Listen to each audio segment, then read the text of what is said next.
but our kids deal with it. Our kids deal with this.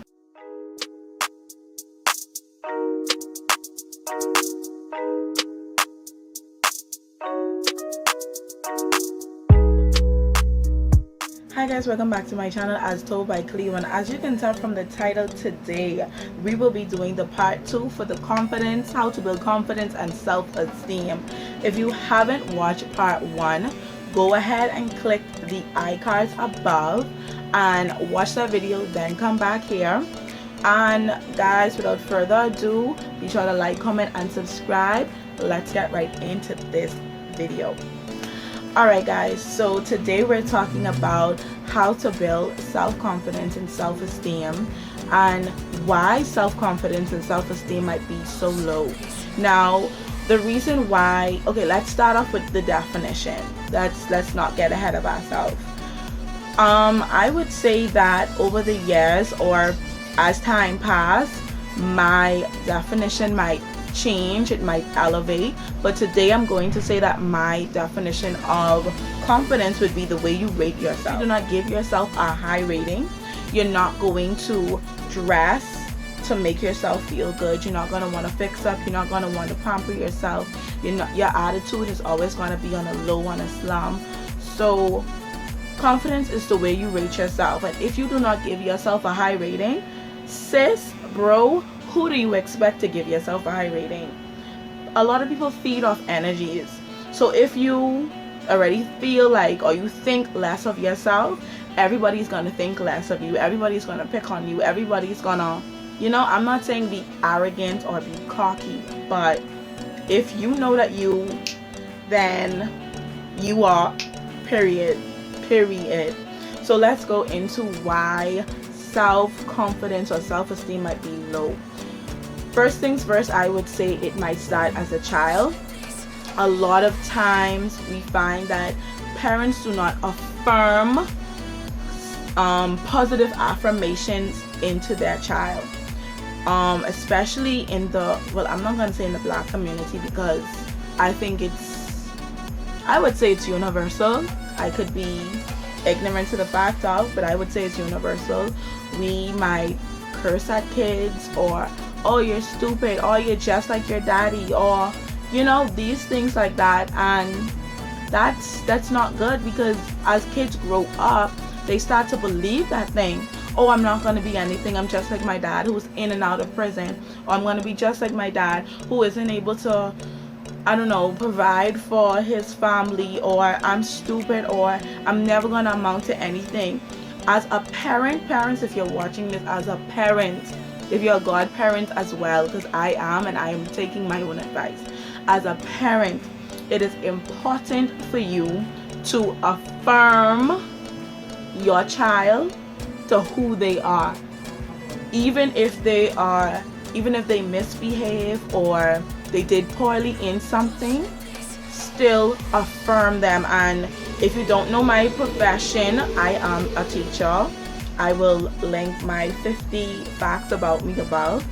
If you don't know that about me, I'm a teacher, and I try my best to affirm my students. Oh, you're smart. Oh, you're going to do better. Oh, if you didn't win this time, how about you try harder to win the next time? Oh, you're beautiful. Oh my gosh, your perfume smells so good. Oh, you kept your hair fixed all day. Like, you're beautiful. Like, we have to affirm our kids. The saying, it starts as a child, it really starts as a child. It starts from the home. That's the core of everything. So you have to be the one affirming your child, because if you're not the one affirming your child, I'm not going to say especially females, I can speak for my ladies, especially females, when you get older, you're going to go, then you're going to be looking for that affirmation, those affirmations. You're going to be looking for that love that you did not get at home. And I can speak for myself as a female who did not receive much of the affirmations that I feel like I should have gotten. I'm not talking down on my parents or anything like that, because they're great parents. Still live with them, they're awesome, but I think that I should have received more affirmations as I was growing up. And I think that if I had gotten that, I wouldn't, when I was younger, I wouldn't have depended on a man to give me that as much, because when you depend on men and they make you feel wanted and they want a piece of your body, then oh, this is what love is, but it's not. So we have to teach our kids from the home what love is. So it's very, very important that we do that. And that is one, I would say that's the number one reason that a lot of people have low self-esteem. Can you talk? That a lot of people have low self-esteem. It starts from the home. Whether you want to take it or leave it, it starts from the home. We have to affirm our kids, our godkids, our nieces, our nephews. We have to affirm them. Let them know who they are on a daily basis. And I can talk about this for hours because I am so passionate about kids. Anything about kids, like I'm all for. I am all for. So parents, godparents, aunties, uncles, go ahead and affirm your kids.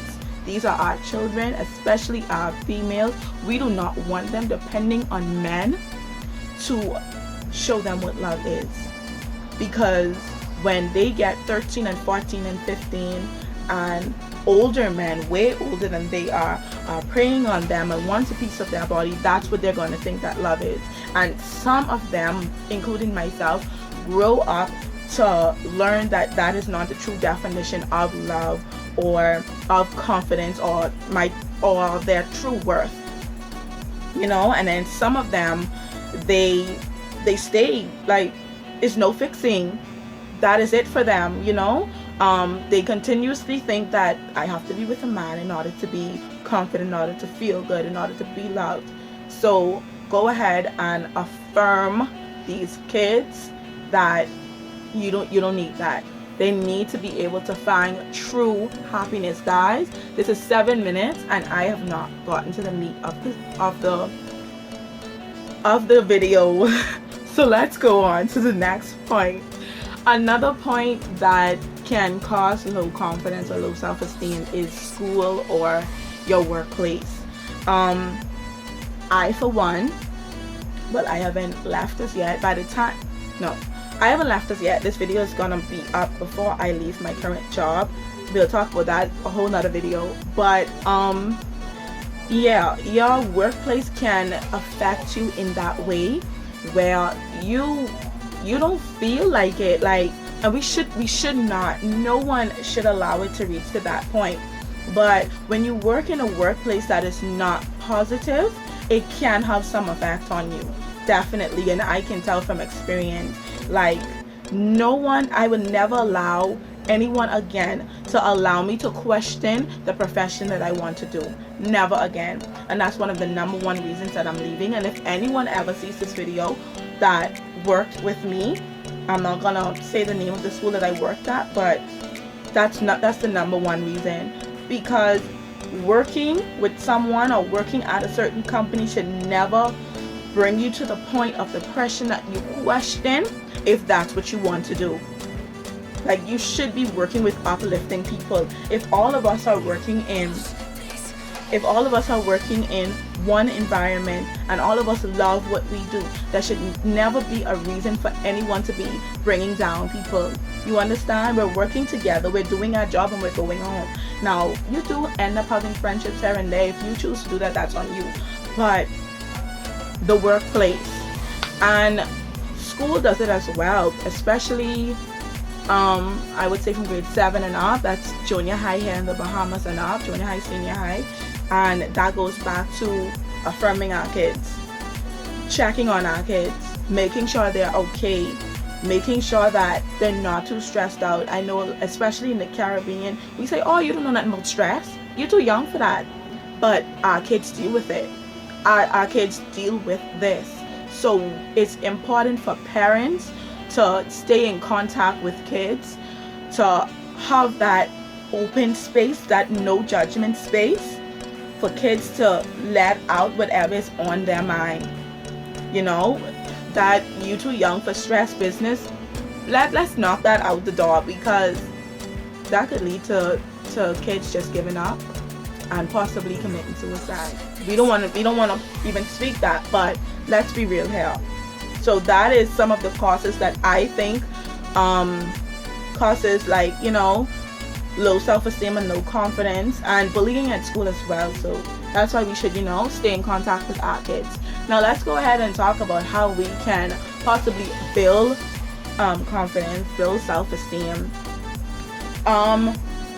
Like I said, my definition for confidence would be how you rate yourself.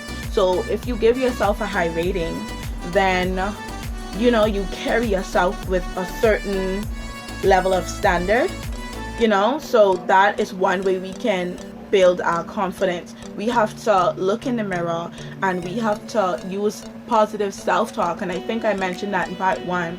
We have to use positive self-talk. We have to be able to affirm ourselves that I am important, I am enough. At first you might not believe it. It all depends on how low your self-esteem is at that current time, but we have to use positive self-talk, because if we don't believe it, how we expect Johnny to believe it? You know what I'm saying? You say, oh, I'm confident in what I'm wearing, and you in the corner curling up, and if you confident, strut, walk, own it. So we have to believe in ourselves. And another way that we can build confidence is just to be you. You will find so many people that just genuinely like you. And I saw a post, there's a Instagram that I follow. If I can, I will put it over here. You guys can follow that, and it's very, very good. It gives positive quotes and stuff like that on a daily basis. And one of the quotes said that we attract who we really are and not who we pretend to be. And if I can find it once again, I will post it over here. We attract who we really are and not who we pretend to be. So it's just better for us to be ourselves.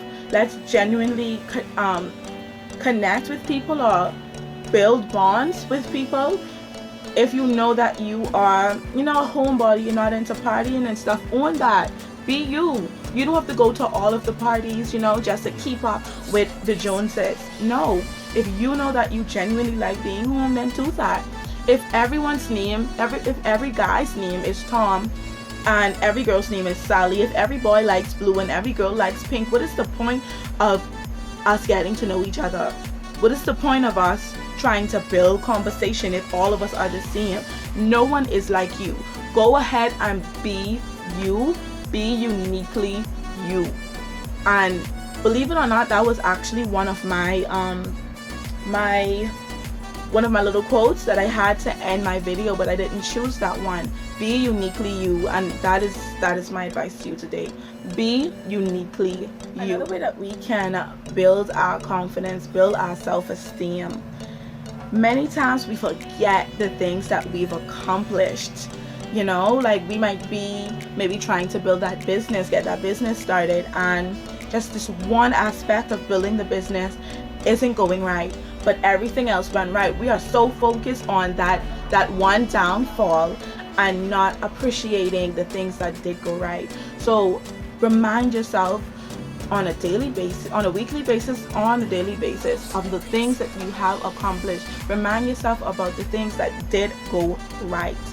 If it's possible to get them out where you can see them on a daily basis, go ahead and write them out, put them on your wall, put them on a board, put them on your mirror.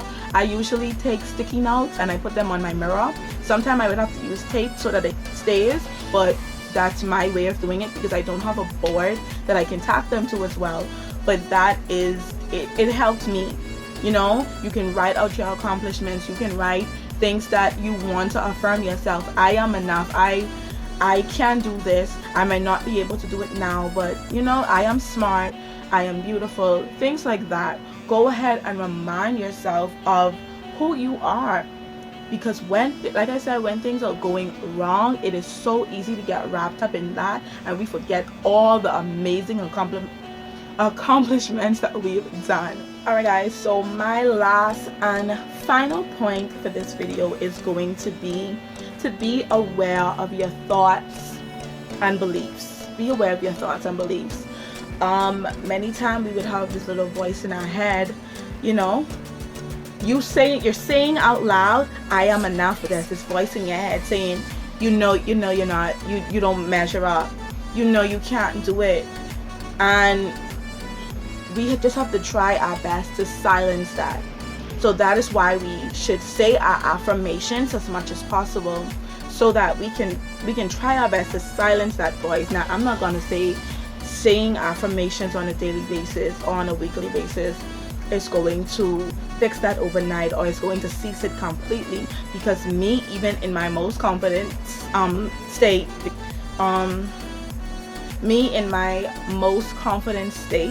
I still 1 or 2 days might have that thought, that Satan in my voice, trying to talk me down.